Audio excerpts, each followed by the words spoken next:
हमारे सभी YouTube family को बहुत बहुत जय जय श्री सीताराम। देखिए, इस दुनिया में सरवाइव करने के लिए सबसे अहम चीज है पैसा।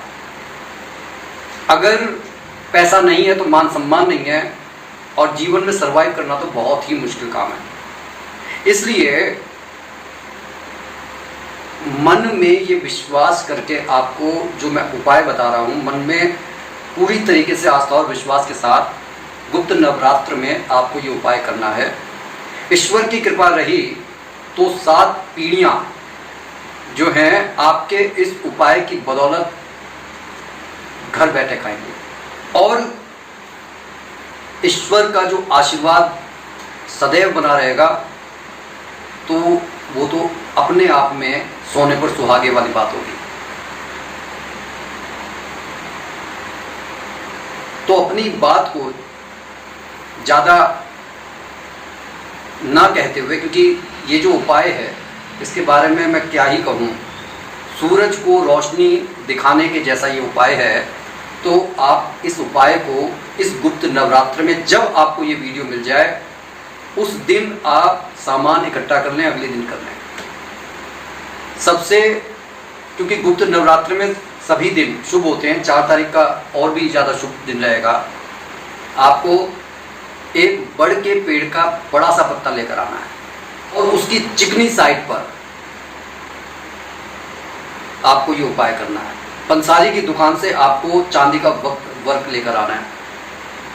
अब घर पर लाकर आपको करना क्या है कि वो जो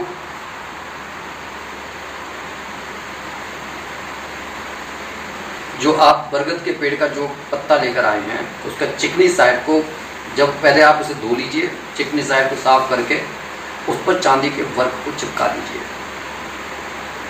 और चिपकाने के बाद आप जो हल्दी की गांठ होती है उसको पीस कर पाउडर बना लीजिए, और उसमें चंदन का इत्र मिलाकर अपनी अनामिका उंगली से आप उस चांदी के वक्त जो है पीपल का जो बरगद का जो पत्ता है, उसका जो डंडी वाली साइड नीचे रहेगी और जो नुकीली साइड जो होती है वो ऊपर की तरफ रहेगी। तो ऊपर वाली साइड में आपको बीचों बीच में स्वास्तिक का चिन्ह बनाना है, और स्वास्तिक का चिन्ह बनाने के बाद उसके नीचे आपको बहुत सुंदर शब्द में लिखना है शुभ लाभ।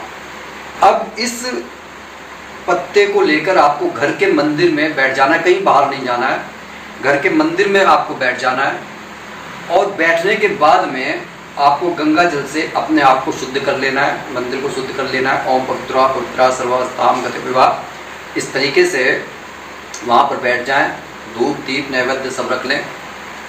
विष्णु भगवान को जो अति प्रिय खीर है उसे बनाकर उसमें केसर डालकर वहीं सामने रख लें।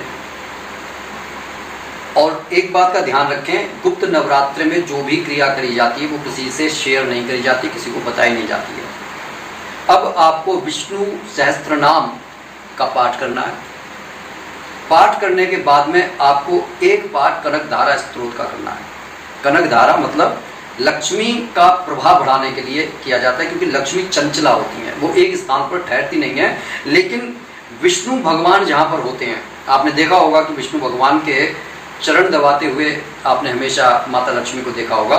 तो विष्णु भगवान का जो हमने नाम ले लिया, अब उनके साथ में कनकधारा स्तोत्र का पाठ करना, मतलब कि अब आपके घर में लक्ष्मी जी स्थायित्व पालेंगी, मतलब मजबूती के साथ वहाँ पर बैठेंगी। अब आपको करना क्या है, जब आपने पूजा अर्चना कर ली, विष्णु भगवान जी की भी आरती कर ली, लक्ष्मी माता जी की भी आरती कर ली, आरती करने के बाद में उस पत्ते को आप रात भर वहीं पर रखा रहने दें जोत के सामने, और जो खीर है उसे घर परिवार जिन्हें खा लें। एक बात का खास तौर पर ध्यान रखें कि कई बार नाते रिश्तेदार घर पर आ जाते हैं, उस दिन ये प्रयोग ना करें।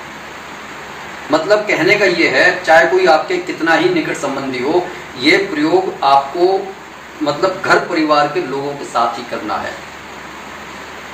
इसके बाद आपको ये एक पीला रेशमी कपड़ा लेना है, उसमें ये जो आपका जो चांदी का वर्क लगा हुआ जो बरगद का पेड़ का पत्ता है उसमें लपेट कर अपने धन स्थान जहाँ पर आपकी तिजोरी होती है वहाँ पर रख लें।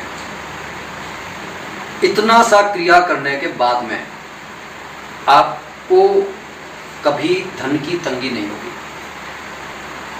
अगले साल जब फिर आषाढ़ माह का गुप्त नवरात्र आता है तब आपको ये पत्ता पानी में सिरा देना है और पुनः इसी क्रिया के साथ दूसरे पत्ते की पूजा करके उसे आप अपने धन स्थान में रख लें। पीढ़ी दर पीढ़ी जब ये कार्य होता है तो आप ये समझते हैं कि कितनी पॉजिटिव एनर्जी आपके घर में इकट्ठी होती है। धन को अट्रैक्ट करने की इतनी ज़बरदस्त ताकत है इस उपाय में कि जो व्यक्ति ये उपाय कर लेता है पूरे आस्था और विश्वास के साथ उसके जीवन में चमत्कार घटित होते हैं। तो करके देखिए और ज़्यादा से ज़्यादा इस वीडियो को शेयर कीजिए ताकि और भी लोग इसका लाभ उठा पाएँ। इसी के साथ मैं अपनी वाणी को विराम दे रहा हूँ। बस आपसे एक विनम्र अनुरोध है कि इस चैनल को सब्सक्राइब करें, लाइक शेयर और कमेंट में अपने इष्ट देव का नाम जरूर लिखें। बोलिए जय जय श्री सीताराम।